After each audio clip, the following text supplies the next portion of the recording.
عرض صبح بخیر دارم به همه همکاران عزیز، رسانه‌های محترم مستقل در ستاد انتخابات کشور. خب من آمار رسمی نهایی انتخابات 14مین دوره ریاست جمهوری رو قرائت می‌کنم.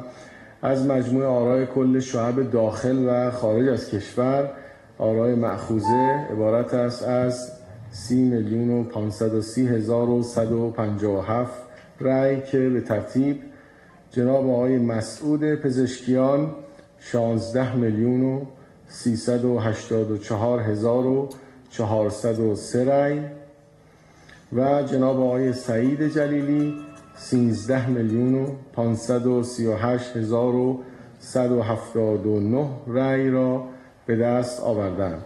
بر همین اساس جناب آقای مسعود پزشکیان به عنوان منتخب 14مین دوره انتخابات ریاست جمهوری اسلامی ایران معرفی می‌گردند.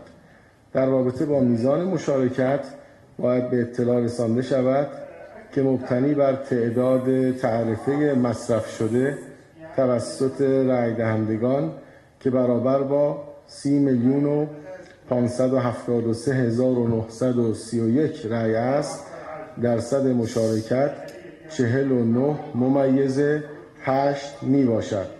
من همینجا تشکر می کنم از همه عوامل و دستاندرکاران اجرایی، هیئت‌های اجرایی و نظارت. خیلی ممنون، خسته نباشید. 49.8